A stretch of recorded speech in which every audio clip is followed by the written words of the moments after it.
तौकीर रजा साहब अगर वाकई मुसलमानों के इतने हिमायती हैं तो मुस्लिम नौजवानों के हाथों में लाठी डंडे ना दे करके मुसलमानों के हाथों में कलम देने की कोशिश करें। और ये लोग तो चाहते हैं ऐसा, पत्थरबाजी हो, आतिशबाजी हो, इससे इनकी दुकान चलती है। ताइफ के मैदान में प्यारे आका अलैहिस्सलातु वस्सलाम के ऊपर पत्थर बरसाए गए, प्यारे आका ने किसी पत्थर का जवाब नहीं दिया। इस्लाम इस चीज का हिस्सा नहीं है। इस्लाम आतिशबाजी को, हुड़दंग को बिल्कुल पसंद नहीं करता है। मुसलमान का मतलब अमन पसंद, मोमिन का मतलब अमन पसंद। इस्लाम तो कहता है कि जिस देश में रहो, जिस मिट्टी का खाओ, वहां से मोहब्बत रखो। देखिए जिस तरीके का माहौल इस वक्त पूरे देश में बना हुआ है, उत्तराखंड की घटना सामने आई है, ये इन्हीं लोगों की बयानबाजी का नतीजा है।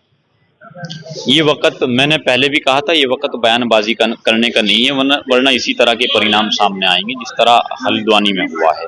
और ये लोग तो चाहते हैं ऐसा, पत्थरबाजी हो, आतिशबाजी हो, इससे इनकी दुकान चलती है, इससे इनका परचम लहरता है, जबकि इस्लाम ने इसकी साफ तौर पर मजम्मत की है।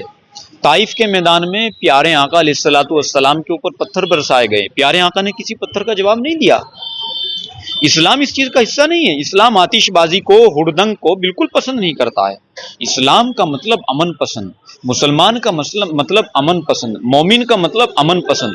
इस्लाम और मुसलमान, मोमिन, इन तीन चीजों को जब एक जगह यकजा किया जाता है तो फिर एक मोमिन बनता है। और मोमिन का मतलब वो है कि जिसके सर के बाल से पांव के नाखून तक किसी भी गैर मुस्लिम को, चाहे वो सिख हो, ईसाई हो, क्रिश्चियन हो, यहूदी हो, पारसी हो, खा इंसान तो छोड़िए, जानवर को भी तकलीफ ना पहुंचे, ये इस्लाम है।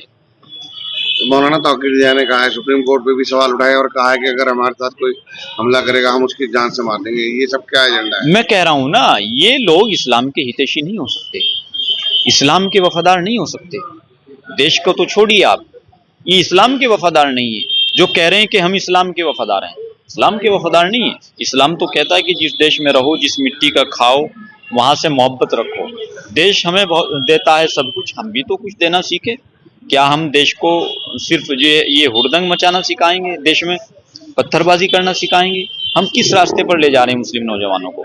तौकीर रजा साहब अगर वाकई मुसलमानों के इतने हिमायती हैं तो मुस्लिम नौजवानों के हाथों में लाठी डंडे ना दे करके मुसलमानों के हाथों में कलम देने की कोशिश करें, तब हम समझेंगे कि वाकई वो हिमायती है। मौलाना तौकीर रज़ा ने पहले राम मंदिर का स्वागत किया था, बधाई दी थी, और अब ज्ञानवापी के मामले पे वो इतना उग्र हो गए हैं और ये अचानक से उनका व्यवहार बदल, क्या है पूरी बात? दुकान में सौदा खत्म हो गया था, 2024 का चुनाव नजदीक है। ऐसे माहौल में वो लोग ये साबित करना चाहते हैं कि हमारी दुकान में सौदा अभी भी मौजूद है, आओ खरीदो, लगाओ बोली। क्या मैसेज देना चाहेंगे समाज को? ये जो पूरा, मैं तमाम मुसलमानों को ये मैसेज देना चाहूँगा, ये वक्त पत्थरबाजी करने का, आतिशबाजी का नहीं है।